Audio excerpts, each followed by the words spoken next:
Welcome again to another episode of Cooking in Finland, formerly known as Cooking in Russia. In this episode, I want to share with you how to make a Sicilian-style barbecue chicken that you can cook outdoors on a grill or in your kitchen using the broiler. The pieces that you see here were done in an ordinary broiler because of the magic of this marinade. I'm also going to show you an alternate version of this marinade and how to apply it to making a great Italian chicken salad. Let's get started. The ingredients in yellow are the ones you're going to puree. The ingredients in green will be stirred in later. Near the end of this video, there'll be a slightly different version of this. You don't absolutely need fresh mint and oregano, but it's a Sicilian summer dish, so fresh herbs are traditional. At least try to get fresh mint. If you are substituting dried herbs, use 1 teaspoon each in place of the amount stated here if the fresh. The ingredients for the marinade are shown laid out here. The olive oil is not shown. Peel the orange with a vegetable peeler, trying to get as little pith as possible. Dice the orange zest roughly before putting it into a blender. Add the citrus juices and then the olive oil. Then blend to a puree as best as possible.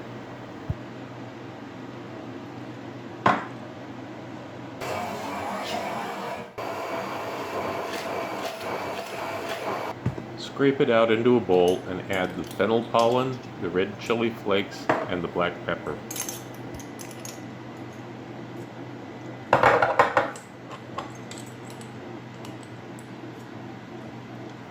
Then stir to blend it together.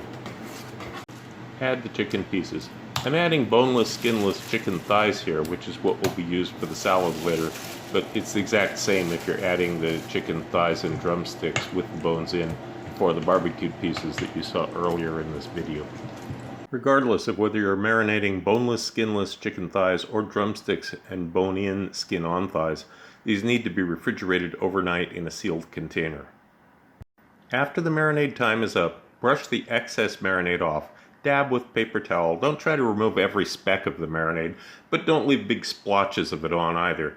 If you can, these pieces should be loaded into a wire barbecue basket as shown and grilled over hot coals. If you can't do that, then put them on a rack over a tray lined with foil.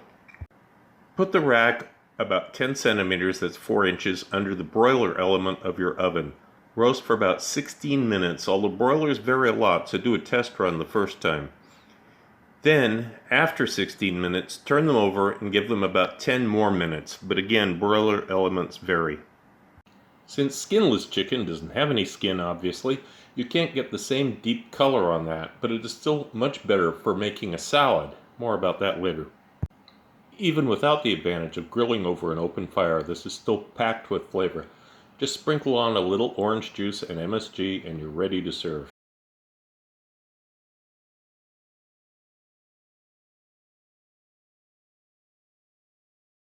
Now for the second version. Here you begin with exactly the same ingredients except for the thinly sliced orange zest.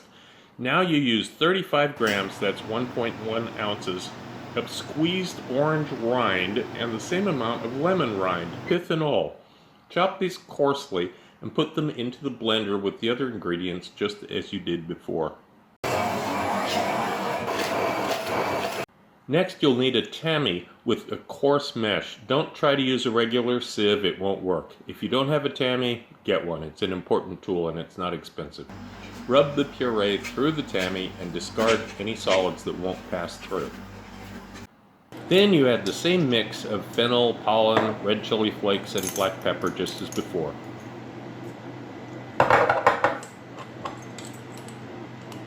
Now you grill the chicken or broil it just as before. There's a distinct flavor difference in these marinades, and I leave it up to you to experiment, if you have a tammy, as to which one you prefer. If you're going to make a salad, then I recommend using boneless, skinless chicken thighs for this. They won't brown the same, as I said before, because they don't have any skin, but the flavor will be more intense. This is important in a chicken salad because usually the chicken in a salad is bland and dry. This will be moist and very flavorful. I suggest adding tomatoes, green olives, bits of mozzarella cheese, red onion, maybe grilled artichoke hearts, and an oil and vinegar dressing. Personally, I add mayonnaise in, which is not traditional, but flavor is king and you have to please your own palate. that concludes this video. Once again, a big thank you for all my members. You can't imagine how much your contribution means to me.